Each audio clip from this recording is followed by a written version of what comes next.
This is a first flush device. I also have one in my hand for demonstration. First flush devices are a very important part of your rainwater tank system. If you don't have one installed, you may wish to do so. They come in a lot of different shapes and sizes, but they all work on the same theory. The first part of the water that runs off your roof, which is generally dirty, flows into the chamber, it fills, the ball floats, then the water is diverted into your tank. You may have a first flush fitted to every downpipe or one on the inlet to your tank. Now it's important that your first flush system drains out after every rain event. It does this by a small hole in the bottom of the first flush chamber. Now it's important not to block this hole off. If the water coming out of this first flush becomes a nuisance, by simply putting a small piece of garden irrigation hose onto the bottom, it can be taken away so it's not a nuisance and away from footings and foundations. A well-designed first flush system is quick and easy to maintain, but quite often overlooked. I know I would rather clean out a first flush device than get my whole tank cleaned. Let's have a look at how to clean one. This is one of the most important parts of your rainwater tank system to maintain. Debris builds up quite quickly in this little chamber. I would recommend that every 2 months this be cleaned, depending on how clean your roof and gutter is and rainfall events. I'm going to put my safety gear on and we'll show you how to clean one out. To clean the first flush, it's a simple matter of removing the irrigation hose. Now we remove the small black fitting first. This reduces the amount of water that gushes out instantly. Unscrew.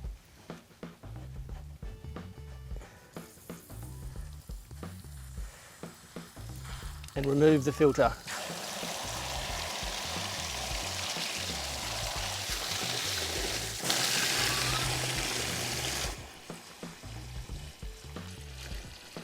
Once the water is finished draining out of the first flush chamber, the bigger cap is then removed.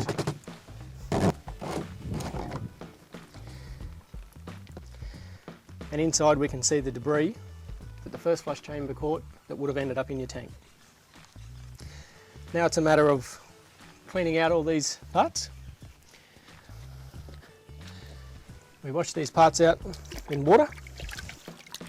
Cleaning the filter, we clean out. On the inside of this black fitting, we have the rubber, which has the hole in it, which allows the water to drain out of the first flush system after every rain event. It's important this is cleared so that the first flush chamber works efficiently. On that rubber, on one side is written top.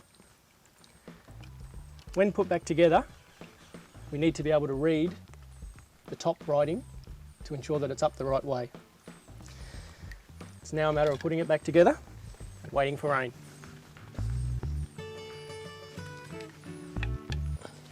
Insert the ball first,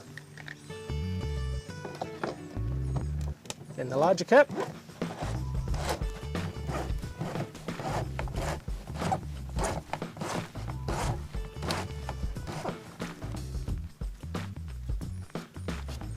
filter, and then our black fitting at the bottom. Irrigation hose, and that's one first flush cleaned. Leaf feeders are another great device that can be put in your stormwater system. The idea of a leaf feeder is that the larger debris is brushed away from your stormwater system and your first flush system, which means your first flush needs less maintenance. To clean your leaf feeder, simply scrape the leaves off the top, or the screen can be removed. The leaves taken off, may need washing out, and then simply reinstall. Some leaf feeders have a second screen in them. I have a demo to show you how to clean one of them.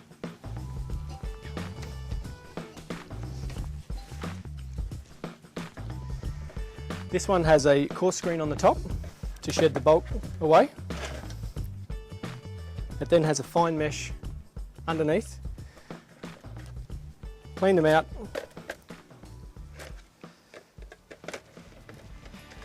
Then simply put back together. clean leaf eater. Not all environments are the same, so depending on your location, you may need to clean your first flush device more or less frequently, depending on your surroundings. However, we do suggest at least every couple of months as average.